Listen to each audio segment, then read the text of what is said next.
This box lid got a little messed up in transit.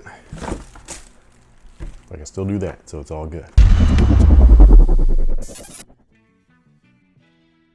Hey, what's good guys? My name's Chris. Welcome back to the official WearTesters.com YouTube channel. Today we got a detailed look and review on these semi-bad boys right here. This is the Air Jordan 9 in the particle gray colorway. Fantastic looking colorway, if I do say so myself. And the clock starts now, okay? Water shots. Every time I say fantastic, that's one. What's not fantastic though is the materials, but I'll get into that later. First off, look at that outsole, man. That thing is gorgeous. It's one of the first outsoles that I could remember seeing that actually told a story. I don't know if it is the first. I'm just saying that this is the first one that I could remember. Or when I looked at it, I was like, wow, what are they telling us here? And you can actually look on there and see there's multiple different languages. There's a globe. There's 1994, the original release of the shoe. There's a little Easter egg right there for the Air Jordan 5, the little, teeth. If you got some kanji. I love the heel logo, man. The heel logo is badass. I would love for this to be printed on some shorts or something. So I just picked up some shorts from Champs and they're like a Wizards blue and they have MJ's like signature on like the lower leg of one, and then on the back of it, it's got something else like some flight logos or something like that. They were so sick that I had to cop them. Also, this is a slight tangent. Hold on to your butts. But the drawstrings on those shorts are metal tipped, like the aglets are metal tipped, and they have a, what is it when the logo is coming out? Please don't do this to Okay, us. well it's that. Embossed, debossed, whatever, the logo comes out, and all I could think was, how come the Jordan 12 still doesn't have metal on the f***ing lace thing? The aglets? No, the aglets are the lace tips. Oh, you mean? The little, it's not the eyelets, but they're like the little like metal toggles that are up there that like you can still lace your laces through and everything. They keep using plastic and they keep claiming that like kids will choke on it or whatever. Like that's like what I keep hearing, but yet like aglets can come off too. So I don't know. I just thought it was weird. Thought it was cool. I love the shorts, but if they could do that for the shorts, why don't they put it on the shoe? The shoe is where that started. But anyways, like I was saying, the outsole is just awesome. It actually works really well too. We do have a performance review on the Air Jordan 9. Yes, it's a few years old, but if you wanted to go back in time and see a young me, then go for it. The midsole itself is polyurethane. Inside of the midsole is an encapsulated heel and forefoot air unit. So both of those units are inside there. You cannot see them. You can barely feel them. It's not like that original style polyurethane where it was a little more open celled, so it had a little bit more compression. This stuff, even with some breaking time, might not be the most comfortable shoe to wear or play in, but they're still cool. Like I really do like the way the 9s look. Not every colorway is a hit to me, but this one right here is one of them. And we got this cheap piece of shit for the insole, which is unfortunate Durapontex. It's just like a dense foam. It's not as bad as the Ortholite stuff, so, or the fake Ortholite. They don't use actual Ortholite. But anyways, this stuff right here is not horrible. It's just not great. It would have been better to have polyurethane in there, but it is what it is. And in case you guys are wondering, the interior is not board lasted. It's just a regular nylon Strobel. I do not know if the originals were board lasted. I would assume that they were though, just because back in the day, like I said, they didn't have the carbon fiber shank plates, or just the shank plates in general were not really used a lot until the Air Jordan 11, which I do think is quite funny because that's like a big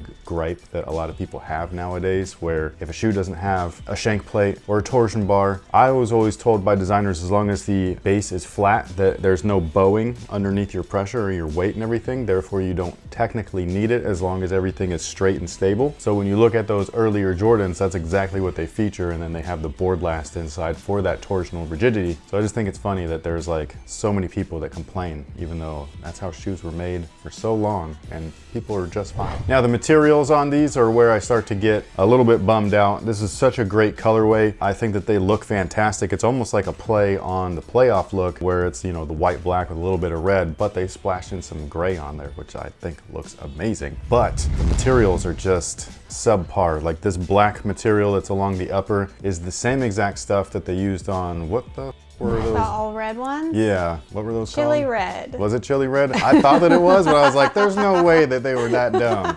But apparently they were. So yeah, that shoe's materials were awful. This shoe right here features the same exact material along the upper. It's just a different color. It looks like a sleeping bag in that color. It feels like it just, like there's nothing $200 in this outside of the logo. I'm not on the shoe as far as like the design. I think that they are gorgeous. I love the Air Jordan 9. I'm not the colorway either. I'm just on the materials that they chose. They're not worth what they're charging us, which is just kind of a fact. Unless it's worth it to you, which obviously is up for debate. Things are only worth what you're willing to pay for them.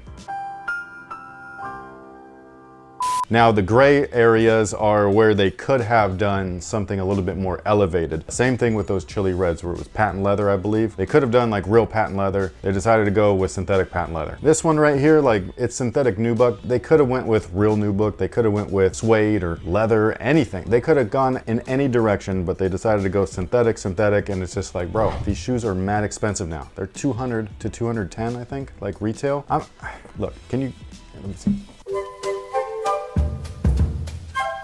I think this shoe retailed for about that. It's a brand black shoe. Premium leather, premium suede, a little bit of textile. Great cushion. You can't really see it because it blends in, but there's a substantial shank in there. This traction will rip the floorboards off the floor. This stuff is great. I'm just here to be like, yo, in my opinion, where my money, like where I'm getting value out of it, 9 times out of 10, it's not this. I'm really just paying for nostalgia. Speaking of nostalgia, look at that booty, man. That booty is gorgeous. I love it. I do wish that the 23 was red, but it still looks great in black, especially when it has that red Jumpman Globe logo right above it. I just think it looks fantastic. Also, in case you're wondering what these plastic eyelets are all about, that is the Speed Lace system. They use that throughout the Air Jordan 10 and the Air Jordan 11 as well. Both of those though use nylon strands as their lace eyelets. This one right here, again, it's plastic. It actually works really well too. Like you can like yank on those laces. It won't go all the way, but if you go mid, it'll kind of like cinch up the front area. And then if you go from the top, it'll cinch up the rest. And it's just a Speed Lace system that quickly, whoop, and it'll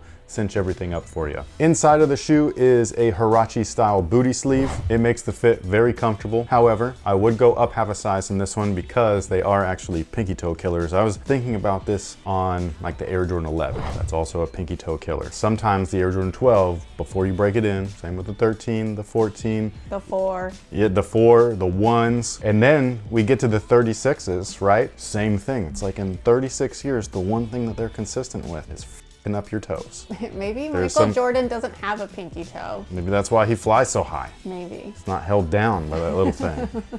So it's weighing the rest of us down, all of us regular folks. Now, as far as sizing is concerned, didn't I just go over that? I swear I said go up half a size. We got lost on a tangent about pinky toes. Oh yeah, so yeah. You can go true to size. They should be okay. They will obliterate your pinky toe. If you go up half a size, it'll be a little bit better. If you were gonna play in the shoe, I would go true to size, but just be warned that your pinky toe won't be there for very long.